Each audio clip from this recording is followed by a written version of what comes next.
Hello. Today General Hospital will reveal interesting details on Thursday, June 26, 2025. First, Carly had always believed she understood Sonny better than anyone else, his silences, his sudden bursts of rage, the way he carried the weight of their complicated past on his shoulders. But nothing prepared her for the way he looked at her that day, his face drawn, pale, and etched with a quiet kind of fear. He had only recently undergone open-heart surgery, and though his body was still weak, his spirit had always seemed unshakable. Until now. When Sonny began speaking about the potential sale of the docks, about Lucy aligning herself with Sidwell, a name that had long been whispered in the darker corners of power and ambition, Carly felt a chill run down her spine. This wasn't just a business move, this was a strategic takeover. And Sonny, who had built his empire brick by brick, scar by scar, was no longer in the condition to defend it. The docks weren't just property. They were Sonny's stronghold, a vital artery in the network of alliances, favors, and secrets that kept his world running. The idea that Lucy, once a friend, was now seemingly a pawn or worse, an accomplice to Sidwell's ambitions, was enough to unnerve him in ways no rival family or hitman ever had. Carly could see it, beneath his calm words, behind the exhausted tone of a man still healing from surgery, was pure panic. Not the kind that made one scream or run, but the kind that settled deep in the bones, paralyzing. He was terrified of losing control, not just of a piece of land, but of everything that land represented. And Carly knew that this wasn't a battle Sonny could fight with fists or guns. It was psychological, it was calculated, and it was closing in fast. Carly realized that Sonny wasn't worried for himself. He was worried for what would happen to the people who depended on him, to the legacy he had fought so hard to protect. Sidwell wasn't just trying to buy the docks, he was trying to fracture Sonny from the inside out, to expose the vulnerable pieces Sonny never let anyone see. And Lucy's involvement only made it worse. Her betrayal, if it truly was one, was personal. It meant Sonny's inner circle was no longer a safe space. And in Sonny's world, that was more dangerous than a loaded gun. Carly had seen him fight wars, survive ambushes, outwit the smartest criminals. But she had never seen him this shaken, this unsure. And it terrified her, not because she doubted Sonny's strength, but because she knew the clock was ticking, and this time, Sonny's health wouldn't give him the time he needed to outmaneuver the threat. More than ever, Carly knew she had to act. She wasn't just his ex-wife or the mother of his children.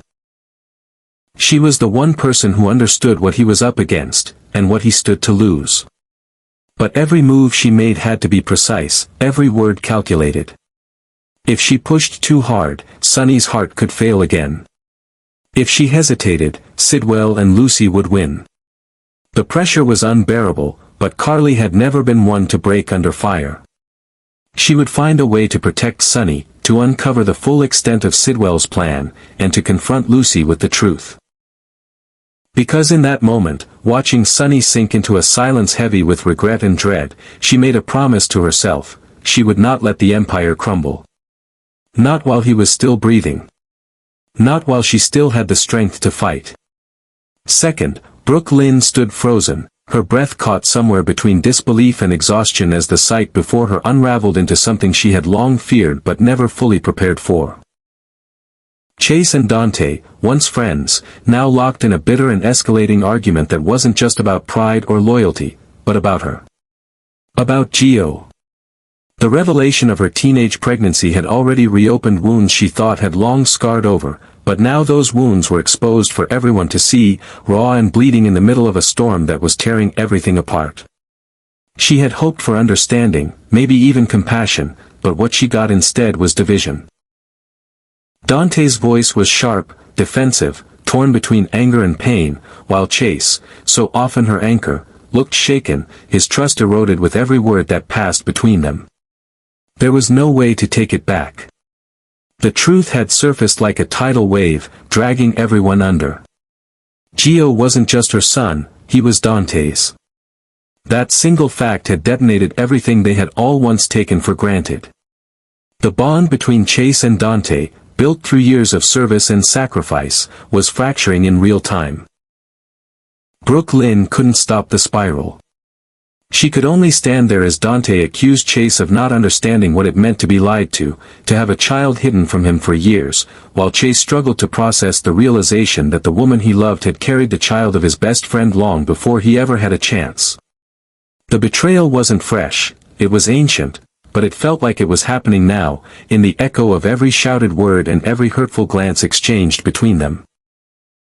Anna had already intervened once, hauling both men into a jail cell after their last explosion of rage, hoping that the forced silence would give them space to calm down. It hadn't worked. Whatever damage had been temporarily suppressed was now raging with greater force. The cell hadn't brought clarity.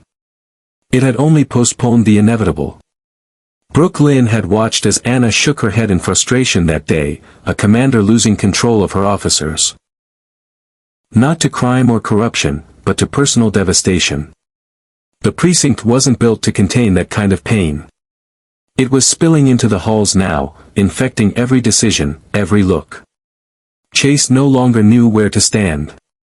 Between his love for Brooke Lynn, his loyalty to Dante, and the revelation about Joe's paternity, he was being ripped in 3 directions, each one threatening to destroy what little certainty he had left. Brooke Lynn felt the weight of it all pressing down on her chest.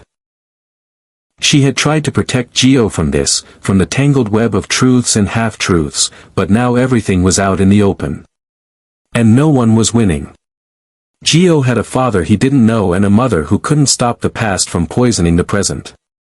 Dante had a son he never got to raise and a future with Brooke Lynn that now felt like a cruel mirage.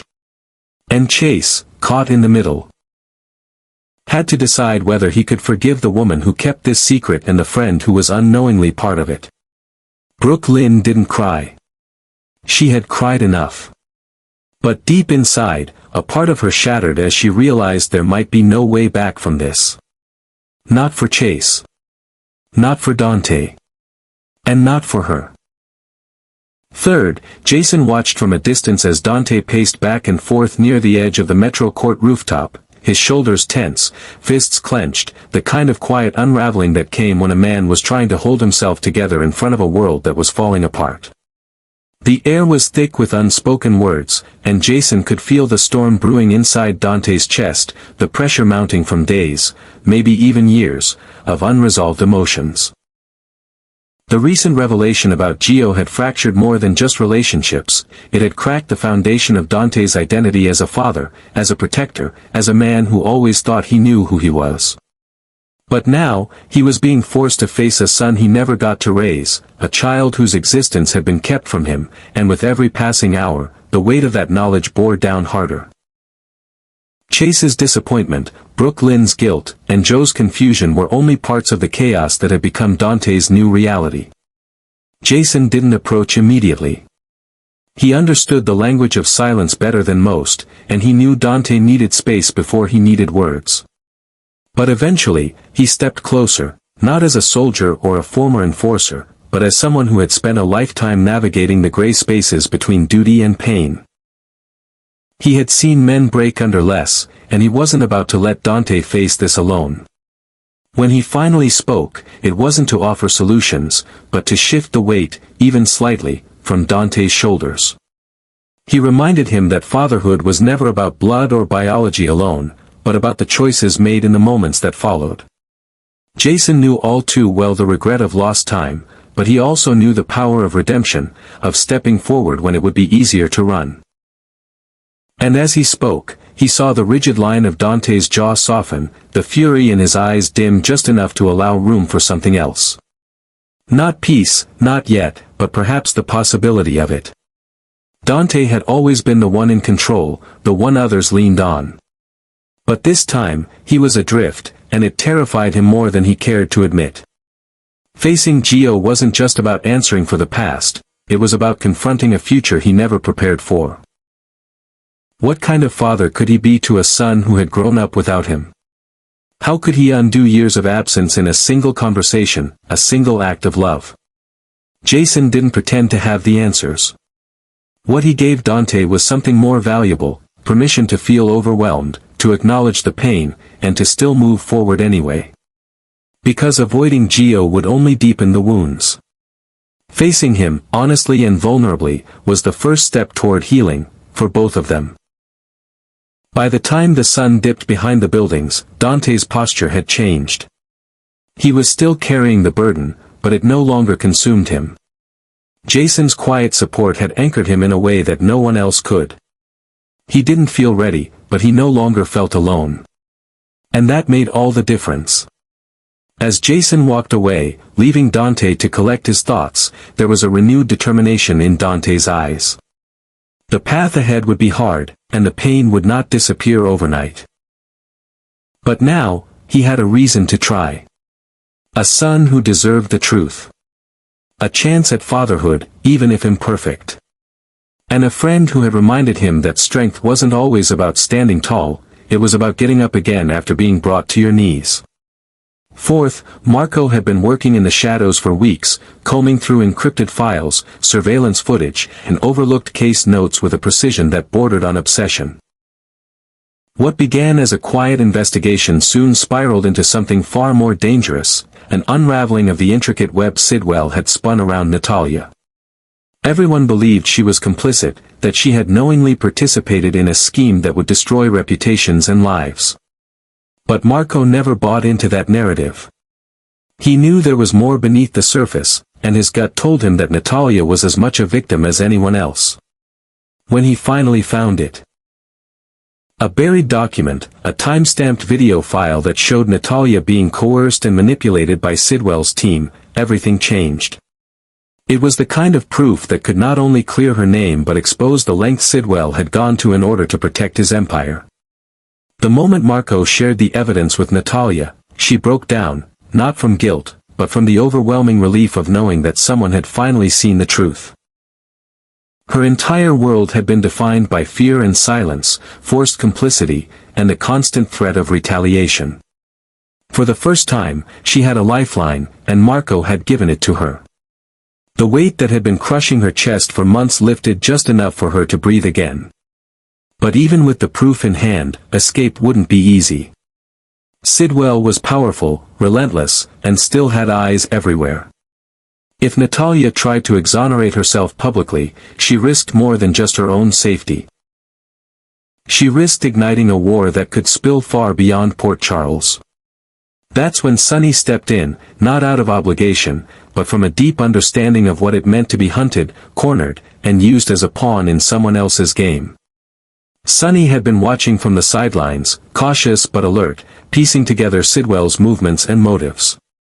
He had no love for the man, and with Natalia now standing on the edge of freedom, he knew his involvement would tip the scales. Sonny didn't offer Natalia empty promises. Instead, he offered her something far more valuable, a way out. Not just a legal loophole, but a strategic plan that would remove her from Sidwell's grasp entirely. Using old alliances, secret passageways, and forged identities, Sonny orchestrated her escape with the kind of precision only someone who had lived in the underworld could manage. It wasn't flashy, and it wasn't without risk, but it worked. Natalia disappeared from Sidwell's radar like a ghost slipping through the cracks of a crumbling empire, and Sonny made sure the trail behind her was scorched clean. For Natalia, the freedom was almost surreal. She had spent so long living in fear, waiting for the moment when the walls would finally close in, that she didn't quite know how to live without that constant tension. But now, thanks to Marco's discovery and Sonny's decisive action, she had a chance to rebuild. Not just her life, but her sense of self. She could walk away from the wreckage of Sidwell's manipulation and finally reclaim the identity she had been forced to abandon. And for Sonny, it wasn't just about protecting an innocent woman, it was about reclaiming his own sense of control in a world that had too often spun beyond his reach. With Natalia safe and Sidwell exposed, Sonny had delivered a quiet blow to an enemy who thought he was untouchable. And in that moment, without any headlines or fanfare, a silent war had turned in Sonny's favor. Finally, Lucas had always been known for his level head, his ability to read between the emotional lines without letting his personal feelings cloud his judgment. But when it came to Lulu, things were never quite so simple. She had come to him, not for validation, but out of a desperate need to make sense of the chaos that was spiraling around Brooklyn, Dante, and the child that had shaken their worlds apart. Lulu had opinions, strong ones, and a history with Dante that could never truly be erased. But Lucas, despite his own frustrations with how the situation was unfolding, urged her to pull back. He had seen firsthand how interference, no matter how well-intentioned, could ignite even deeper resentments, especially when the wounds were still raw and bleeding. Lucas told her, in no uncertain terms, that continuing to insert herself into the emotional landscape of Brooklyn and Dante would only deepen the rift and make healing harder for everyone involved. He reminded her that Gio was at the center of it all now, and any tension that escalated between adults would ripple out to the child in ways none of them could fully control. Lulu had always been driven by her instincts to protect, to fix what was broken, but Lucas saw the damage that could come from trying to fix something that wasn't hers to repair. He knew that Dante was struggling, that Brooklyn was cornered by guilt and exhaustion, and that Chase was on the verge of emotional collapse. The last thing they needed was another voice in the mix, especially one carrying the complicated history Lulu shared with Dante. Lulu heard him, but it wasn't easy. Every part of her screamed to take action, to stand up for what she thought was right. She believed Brooklyn had kept too many secrets for too long, that Dante deserved better, and that Gio needed someone to advocate for him in a way only she believed she could. But Lucas wasn't asking her to abandon those beliefs. He was asking her to trust that sometimes silence was the stronger choice. That letting people work through their own grief and confusion without external pressure might be the only path to true resolution. It was a hard truth, but one that Lucas had come to understand deeply through his own battles with family, identity, and forgiveness.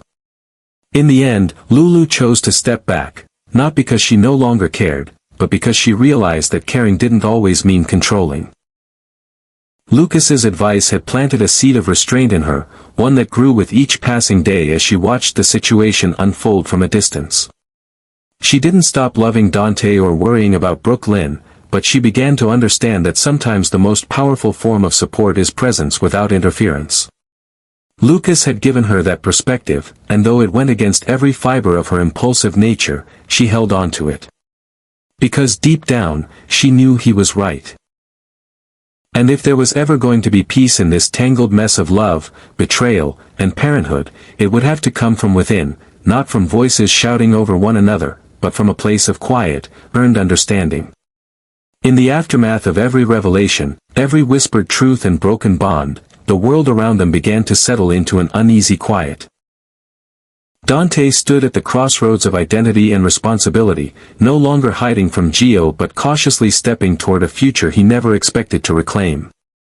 Jason's quiet guidance had steadied him, allowing him to breathe again, to see fatherhood not as a punishment for the past but as a chance for redemption. Brooklyn remained fractured, caught between the love she still held for Chase and the guilt that would never fully release its grip on her. Chase, torn between loyalty and betrayal, had yet to decide where his heart truly belonged, but one thing was certain, his faith in those closest to him had been irreversibly shaken. Elsewhere, Sonny had regained control in his own quiet war, not through violence or intimidation, but by saving Natalia when she had no one left to fight for her. With Marco's discovery and his own decisive intervention, he had managed not only to protect an innocent woman from Sidwell's reach but to send a message that even in his weakened state, his instincts remained lethal. Natalia disappeared into safety, carrying with her the silent gratitude of a life spared and a future reclaimed. For Sonny, the victory was quiet but deeply personal.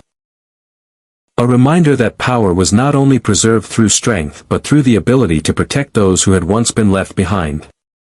And then there was Lulu, whose heart had always burned with the need to right every wrong, to fix every fracture.